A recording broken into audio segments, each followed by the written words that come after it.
Olá, estimado irmão e irmã na fé em Jesus Cristo. Nós iniciamos este momento devocional em nome de Deus Pai, Filho e Espírito Santo. Amém. Façamos oração. Ó gracioso Deus, nós te louvamos por esse dia maravilhoso, te louvamos pelas bênçãos derramadas sobre nós e nossas famílias, te louvamos pelo teu amor que se renova em mais este dia que o Senhor nos dá de presente para vivermos. Abençoa este dia, dá-nos a alegria da salvação e especialmente abençoa agora o meditar da tua santa palavra. Aumenta-nos a fé, a esperança e o amor. Isso te pedimos e agradecemos em nome de Jesus Cristo, teu Filho, nosso Senhor e Salvador. Amém. Que a graça, a paz e o amor daquele que veio, daquele que vem e daquele que virá em glória, Jesus Cristo, nosso Senhor e Salvador, permaneça hoje para sempre com todos vocês. Amém.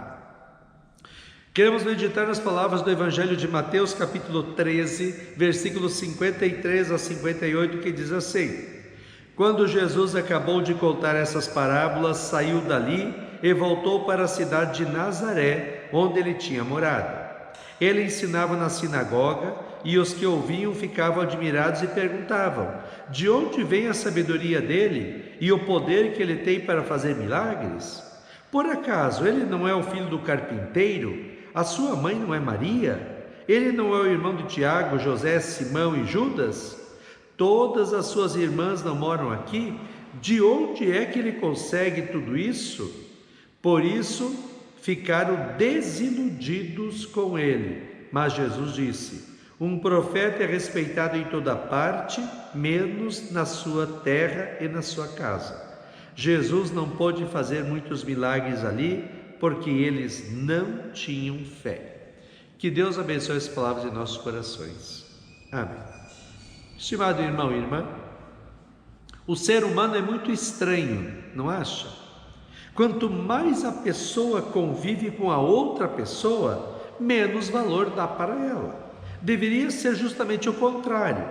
Quanto mais convivemos com as pessoas, mais valor deveríamos dar para elas, pois vamos vendo todas as capacidades e qualidades da pessoa. Muitos casamentos acabam porque um dos dois acabaram por desacreditar e desvalorizar o outro.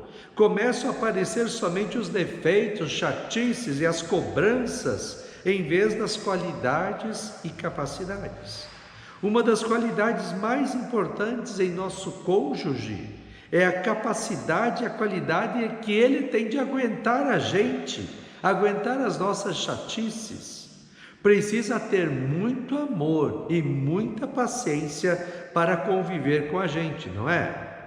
Lembrei de um quadro em um programa humorístico na televisão, há muito tempo atrás, onde o marido maltratava e humilhava a sua esposa e no final ele dizia: está com pena?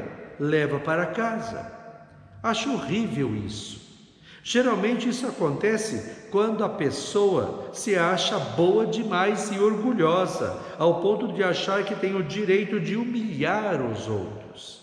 Jesus vai para a cidade de Nazaré, onde ele passou a sua infância. Lá ele simplesmente falava das coisas de Deus como ele sempre fazia, ajudava as pessoas, mas ele não obrigava ninguém a nada, ele não exigia nada de ninguém. Simplesmente Jesus falava do amor de Deus e da vinda do reino dos céus, que era ele mesmo, o Salvador prometido. Como ele era conhecido desde pequeno ali, as pessoas em um primeiro momento estranhavam que aquele menino tivesse tanta sabedoria e poder. Depois, por falta de fé nele, começavam a ridicularizá-lo. Por fim, Jesus parou de falar e ajudar as pessoas dali.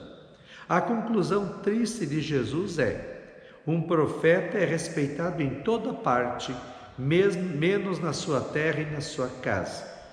Lembrei de outra ocasião em que Jesus estava às portas da cidade de Jerusalém, a cidade que era considerada santa, porque ali estava o templo, que representava a presença de Deus. E a cidade também recusou aceitar Jesus como Senhor e Salvador. E Jesus disse assim: em Mateus 23, 37. Jerusalém, Jerusalém, que matas os profetas e apedrejas os mensageiros que Deus lhe manda, quantas vezes eu quis abraçar o seu povo, assim como a galinha junta os seus pintinhos debaixo das asas, mas vocês não quiseram. Estimado irmão e irmã, agora eu fiquei me colocando no lugar de Deus. Ele, por amor, criou o mundo e colocou o ser humano como coroa da sua criação, dando inclusive ao ser humano a capacidade de escolher o bem e o mal. O ser humano abandonou Deus e escolheu o mal, o pecado, e estragou toda a criação de Deus, trazendo sobre toda a criação a desgraça, o sofrimento, a morte, aqui no inferno para toda a raça humana. Mas Deus continuou a amar o ser humano e por isso, lá já em Gênesis, quando Adão e Eva pecam, promete a vinda do Messias ou Salvador. Depois ele escolhe um povo para que desse povo nascesse o Salvador. Deus cuida desse povo por séculos. E desse povo, no tempo certo, nasce o Filho de Deus, o Salvador do mundo. E João 3,16, Jesus diz sobre todo esse cuidado de Deus, esse amor de Deus por todos os seres humanos assim: Deus amou ao mundo de tal maneira que deu seu Filho unigênito, para que todo que nele crê não pereça, mas tenha vida eterna. Mesmo o Filho de Deus entrando no mundo por amor, para ajudar e salvar o ser humano, o que o ser humano faz com Jesus? O ser humano nega Cristo, como vemos agora na cidade de Nazaré, pregam-no na cruz, fazendo-o sofrer e o matam, tentando expulsá-lo do mundo e de suas vidas. Mas Deus continua amando o ser humano e transforma o ato terrível de maldade contra o seu Filho em meio de salvação para todos os seres humanos, como diz Isaías 53, 4 e 5. No entanto, era o nosso sofrimento que Jesus estava carregando, era a nossa dor que ele estava suportando. Ele estava sofrendo por causa dos nossos pecados, estava sendo castigado por causa das nossas maldades. Nós somos curados pelo castigo que ele sofreu, somos sarados pelos ferimentos que ele recebeu. Mais ainda, não tendo o ser humano a possibilidade dele mesmo crer em Cristo e ser salvo, Deus envia o seu Espírito Santo para dar a fé que transforma e salva o ser humano, e através da sua palavra e dos sacramentos mantém acesa a fé no coração dos cristãos. No entanto, o ser humano continua a não crer, fazer o pecado e não valoriza tudo que Deus fez e faz por ele. Hoje em dia, ouvimos, inclusive da boca de muitos que se chamam cristãos, a frase que mostra como são iguaizinhos as pessoas da cidade de Nazaré que não creram e nem aceitaram Jesus. Quando esses cristãos dizem assim: eu não tenho tempo para ler a Bíblia, não tenho tempo para orar e não tenho tempo para ir na igreja. O que Deus deve fazer com o ser humano diante de tanta negação, diante de tanto desrespeito, desvalorização e humilhação que ele sofre do ser humano? Deveria, sim, com justiça, jogar o ser humano no inferno. Mas, no entanto, o que Deus faz pelo ser humano? Deus continua amando, perdoando, acolhendo, recebendo, cuidando, amparando, abençoando e conduzindo o ser humano, de maneira muito especial os cristãos, até os céus. Embora o ser humano continuamente rejeite o amor de Deus em Cristo, Deus continua amando o ser humano e querendo ter o ser humano junto dele na eternidade. Como Deus é maravilhoso e extremamente amoroso com o ser humano, não é? Certamente em todos os lugares que Jesus andou e falou, pessoas não apenas o negaram, tiveram pessoas que o receberam, creram nele como seu Senhor e Salvador e viveram uma vida consagrada e comprometida com ele, com sua palavra, com a oração e com a igreja.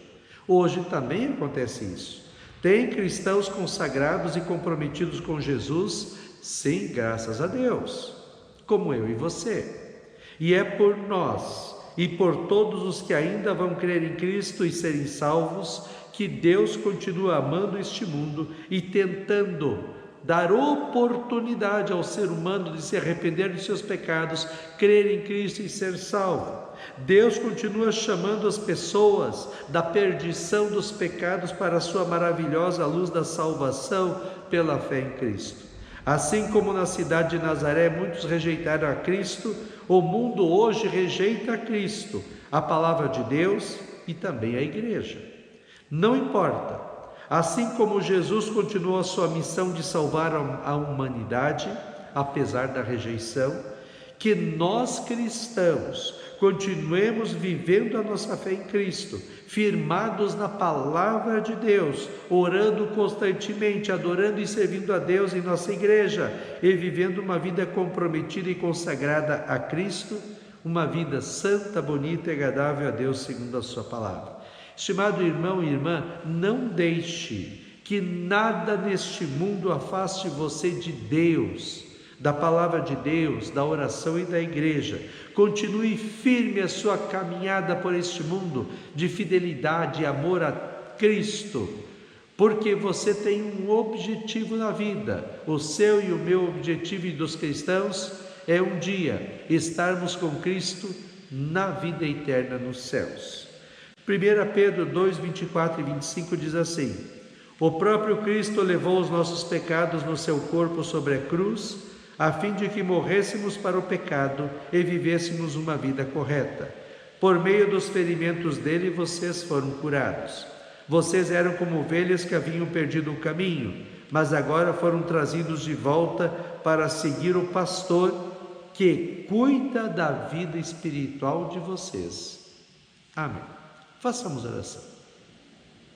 Ó Senhor nosso Deus, nós te louvamos e agradecemos, porque o Senhor nos ama tanto, mesmo nós, muitas vezes, pecando, nos afastando de Ti. Que nós possamos reconhecer o Teu amor, que possamos amar a Ti acima de todas as coisas, que possamos agradecer pelo Teu amor, que possamos crer em Ti sempre. Não deixe, ó Deus, que nenhum problema, dificuldade, aflição ou tentação nos afaste de Ti, da Tua palavra, da oração e da igreja. Que nós, junto com todos os cristãos no mundo, continuemos firmes a nossa caminhada de fé rumo ao alvo, a vida eterna nos céus. Fica conosco neste dia, cuida de nós e dá-nos sabedoria. Isso te pedimos e agradecemos em nome de Jesus. Amém. Receba a bênção do Senhor. O Senhor te abençoe e te guarde. O Senhor faça resplandecer o seu rosto sobre ti e tenha misericórdia de ti. O Senhor sobre ti levante o seu rosto e te dê a paz. Amém.